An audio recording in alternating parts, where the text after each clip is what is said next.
Good morning from Julia Carroll on my 2026 weight loss journey. Today is Friday, February 27th. I have today off work, so I'm just kind of doing my video to talk about what's new. What's this? What's new, what's going on, how things are going in my weight loss journey. And I am at, I had walked like 1,100 steps earlier, so now I zeroed it out after I recorded it, and I only have 34 steps.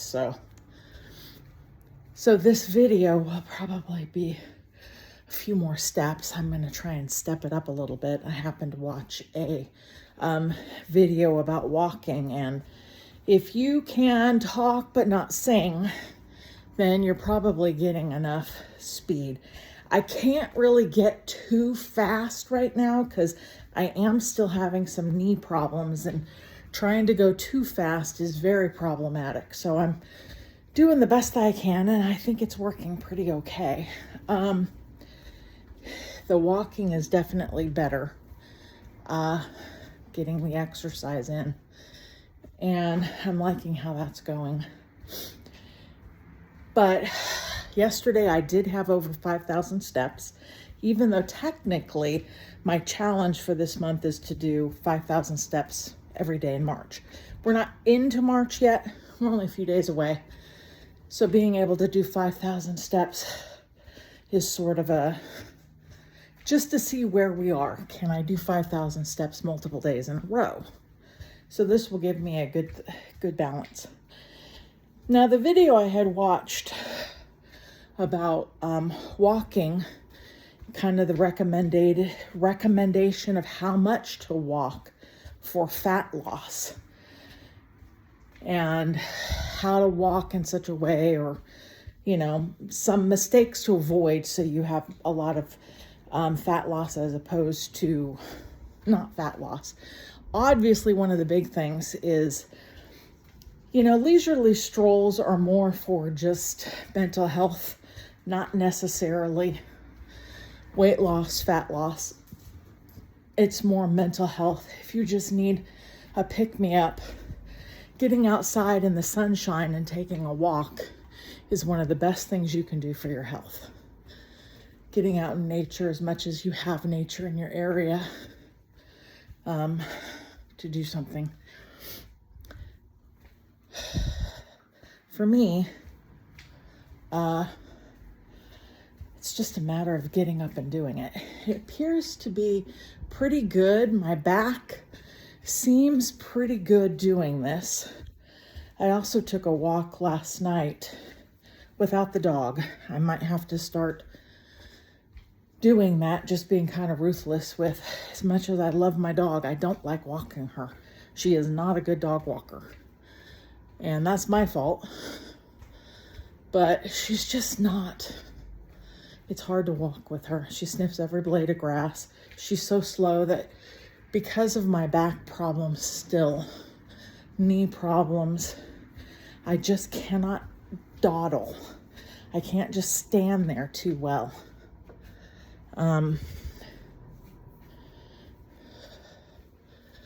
So I haven't gotten to where my back is not without problems. So it's hard to walk with her. Plus, if she happens to see another dog, that's not a good thing. She likes people. She does not like dogs. So I believe I can do 5,000 steps. I know my eventual goal this year, especially because of Hawaii, will be needing to walk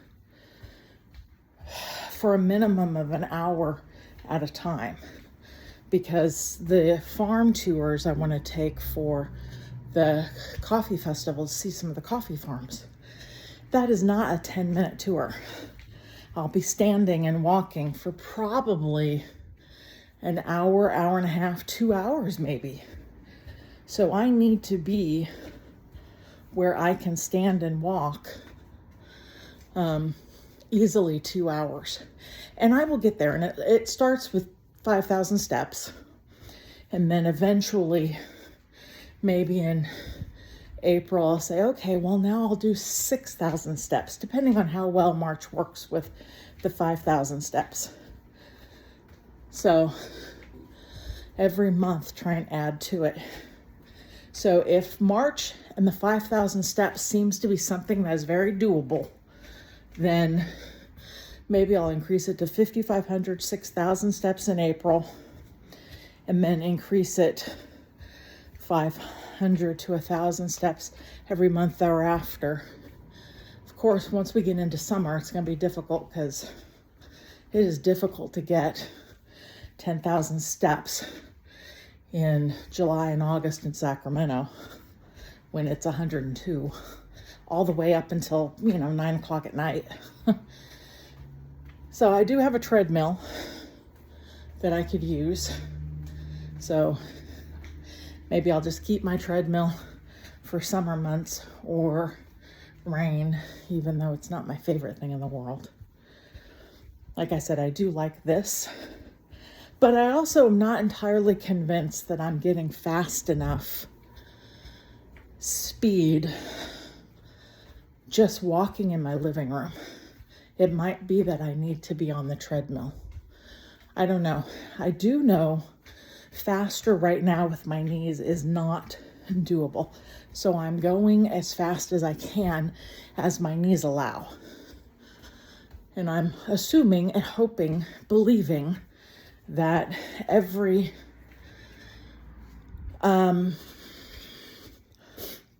day, every month will make the knees much better, not as painful, a little more flexible. I did not get on the floor last night like I should have, but I will today. And I'll have to put my shoes and socks on because my toes are not such where they bend well either. So,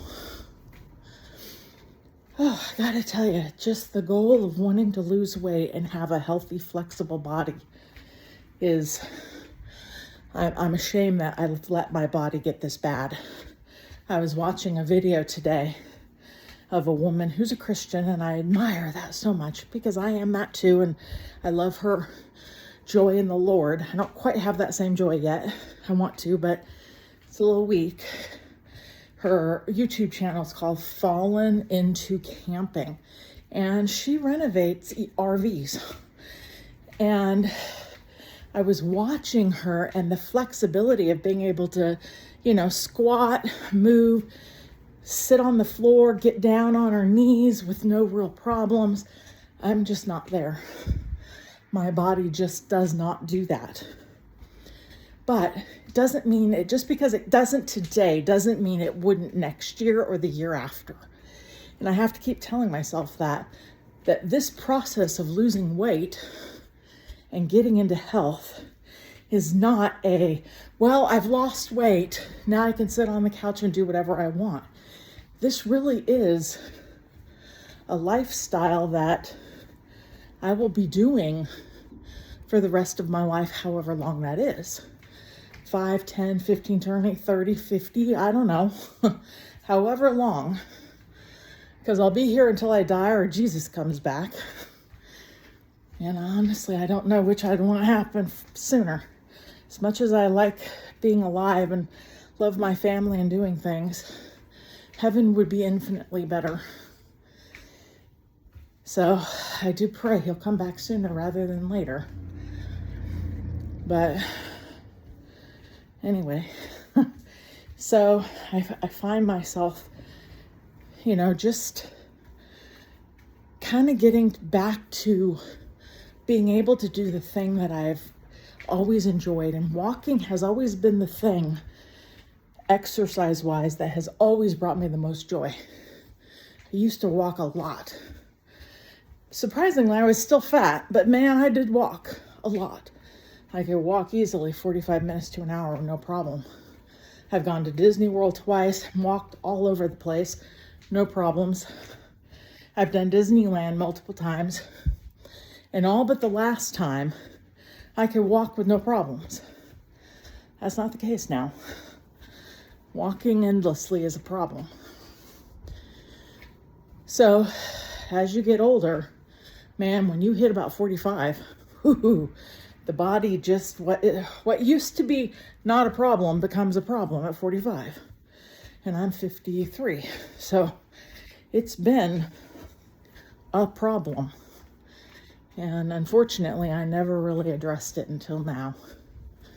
Even though I've gained and lost a lot of weight most of my life, I've always been overweight, and I've lost weight many, many times. Large amounts. I'm not talking 10 or 20 pounds. I've lost almost 100 pounds 3 years ago in 2023, 2024. From April 2023 to April 2024, it was almost 100 pounds. It was 90. And then many years ago, it was 75 to 80. There have been multiple times that's been 40. And right now we're at 25.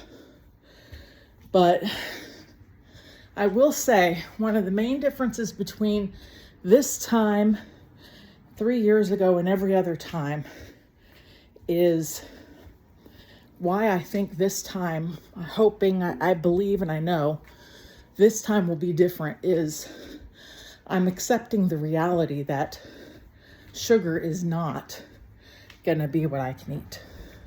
Always before, you want to get the sugar-free food so you can have the ice cream, you can have the Weight Watcher desserts, or you can have, a scoop of ice cream at Baskin and Robbins. And if I were normal, if my craving for sugar were normal, that would work. But I'm not normal.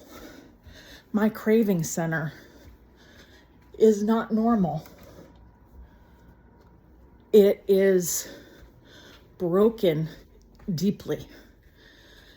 Starting to eat sugar will, given time, go back to gluttony. Because it has been that way every time. Every time I think I can manage a piece of cake, a cookie, ice cream, every time it's just the slippery slope that leads into a year of binging. And let me tell you, a year of binging will put 100 pounds on you. It just does. And the difference with this time is I know this, and I genuinely have to avoid all forms of sugar. It will be difficult because who doesn't like their sugar?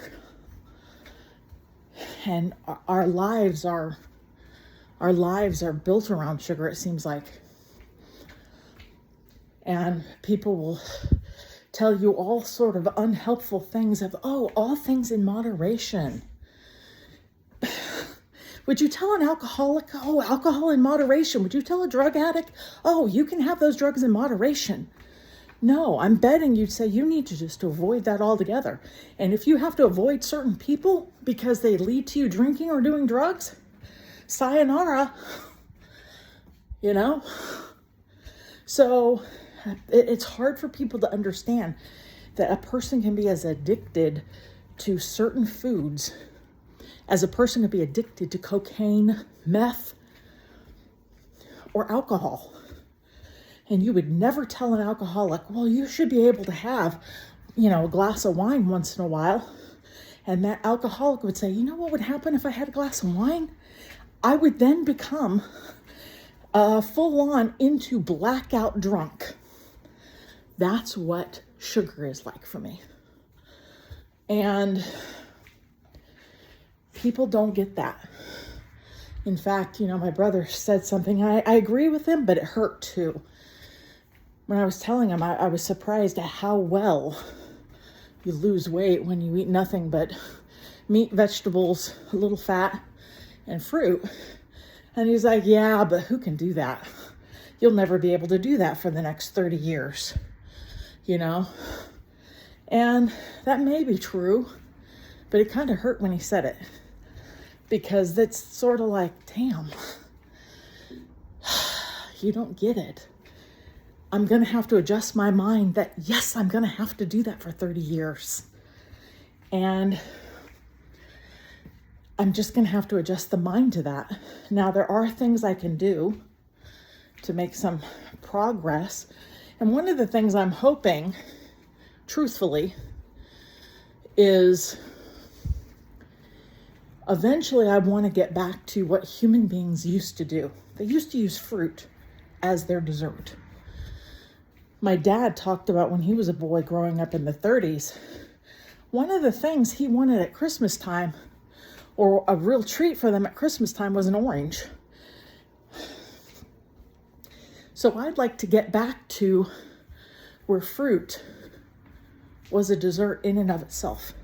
Now, not fruit that you put a lot of sugar in and, but I'm talking when my nectarines grow, I want that nectarine to be my dessert in the evening.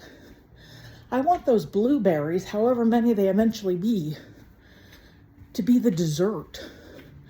I want that Sutsamo mandarin to be the dessert, where I'm not looking for ice cream. I'm not looking for cookies.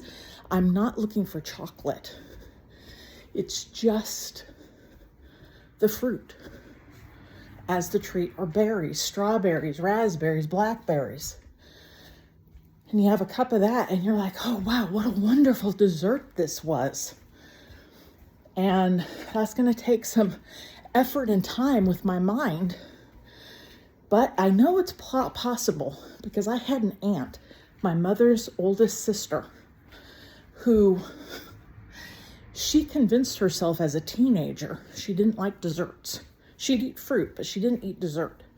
Didn't eat chocolate, didn't eat ice cream, didn't eat pie, didn't eat cake.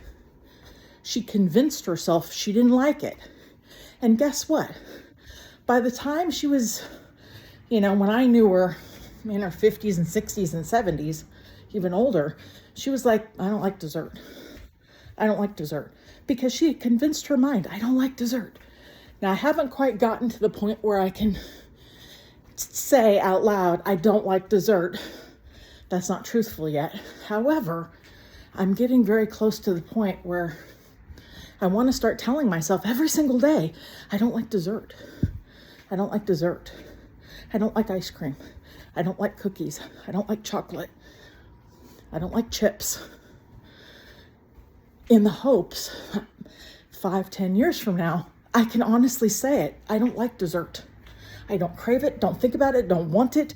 And it actually is something that I'm repulsed by. I kind of want to get there, truthfully. So we'll see. And I'm at 17:41, 18 minutes on this video. I think I'll keep walking a little bit, but I will say goodbye from Julia Carroll and my 2026 weight loss journey. Bye-bye.